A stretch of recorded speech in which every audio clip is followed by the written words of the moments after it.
I was 17 years old when I took the decision कि मुझे वो करना है जो मेरे आसपास कोई करने का सोच भी नहीं रहा है। एडिटिंग के लिए वैसे तो यूट्यूब पे काफी चैनल्स है, पर वहां मुझे पर्सनल गाइडेंस नहीं मिलेगी। Then one day randomly I found a free class by Brightso, जहां मैंने देखा कि मेरे सभी फेवरेट यूट्यूबर्स एडिटिंग सिखा रहे हैं। भाई यहाँ का एनवायरमेंट भी ऐसा कि सभी लोग एडिटिंग कर रहे हैं एंड आई वॉज अमेज्ड। अब मैं अपने सपने संजोता हूँ और लास्ट में आता है bye now. I was like What the fuck? I come from a middle class family and बड़ी मुश्किलों के बाद finally I joined the course। अगर मेरे को ये चीज पता है ना कि ये कोर्स फ्री है तो मैं इस चीज को इतना सीरियस लेता ही नहीं। मेरे दिमाग में रहता कि इसे कल कर लेते हैं, अभी मैं बैठ के रील स्क्रॉल कर लेता हूँ। बट यहाँ तो मेरे पैसे लग गए एंड आई नो कि ये मेरे पेरेंट्स की हार्ड अर्न मनी है, तो मेहनत तो बेटा करनी पड़ेगी एडिटिंग में। तो इसी वजह से ही मेरे पास कॉन्स्टेंट पॉजिटिव प्रेशर भी था, जिससे कि मैं एडिटिंग के अंदर एकदम डेडिकेटेडली काम कर रहा था। So I used to attend the classes daily and class खत्म होने के बाद हमें 4K फुटेजेस मिलती थी जिसमें मस्त एडिटिंग की प्रैक्टिस करता था। हमारा पूरा वीक शेड्यूल्ड होता था, जिसके अंदर हम एक दिन कॉन्सेप्ट सीखते थे, नेक्स्ट डे प्रैक्टिकल करते थे, और वेडनेसडे और Saturdays was my favourite because इसमें मस्त ट्रेंडिंग इफेक्ट्स और खास लोगों के साथ मास्टर क्लास होती थी, जिसमें हम एडिटिंग के साथ साथ content, story telling, script writing जैसी चीजें सीखते थे। मतलब इट्स लाइक अ स्कूल जिसके अंदर डिफरेंट सब्जेक्ट्स की क्लासेस होती है। अभी तक तुम लोगों ने ये गेस तो कर ही लिया होगा कि मैं कितनी बड़बड़ करता हूँ। I love making friends and मैं उनका दिमाग खाता हूँ। डेली सेशंस में I made some new friends जिसके साथ हम डिस्कॉर्ड पे बैठते थे, मस्त अपना क्रिएटिव दिमाग लगाते थे। मतलब एक चीज को लेकर अगर डिफरेंट लोगों का माइंडसेट लग रहा है ना, तो फिर ऑब्वियसली रिजल्ट तुम्हारा क्रिएटिव आने ही वाला है। Big shout out to my very good friend Manohar, जिसके साथ मैं आज भी प्रोजेक्ट्स करता हूँ और हम अभी भी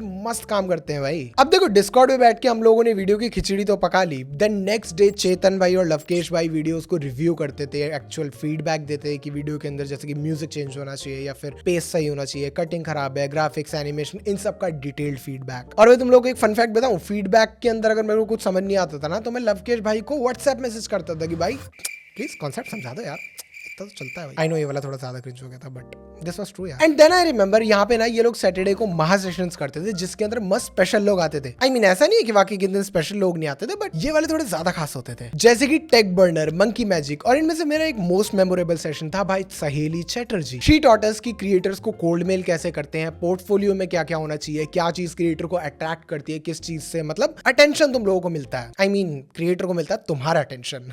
अब मैं नेक्स्ट डे लग जाता हूँ अपने पीसी पे, मैंने लगभग 30 क्रिएटर्स को मेल किया। मतलब आई वाज लाइक कि अपुन सबसे बड़ा एडिटर है, मेरे को तो मेल के रिप्लाई आएंगे ही आएंगे। एंड गेस व्हाट, किसी का रिप्लाई नहीं आया। ऐसे ही 3 दिन हो गए, 4 दिन हो गए, मेरे को किसी भी क्रिएटर का रिप्लाई नहीं आया। बट कुछ दिन बाद I got a reply from my most favourite YouTuber beast boy Shubh. He asked me, अरे आदित्य, तूने कभी गेमिंग वीडियोस एडिट करी हैं? ऑब्वियसली मैं नया नया था और गेमिंग वीडियोस मैंने खुद की क्रिंज वाली एडिट की हुई है बचपन में, और मैंने उनको लेजिट बोल दिया कि मैंने नहीं करी हुई, but still he trusted me and हम आज भी तुम लोगों के लिए मस्त एंटरटेनिंग कंटेंट लेकर आ रहे हैं। Sooner after the course ended हमारा फेयरवेल भी हुआ। I met my friends Manohar, Sahil, लबिनव और भी काफी सारे लोग, and obviously I met Tech Burner. अभी तो मुझे वीडियो एडिट करनी है, मेरी इस दास्तां को यही टू बी कंटिन्यूड रखते हैं एंड मैं स्टोरी टाइम को अगले एपिसोड में कंटिन्यू करता हूं। तब तक के लिए स्टे ट्यून्ड, बाय बाय।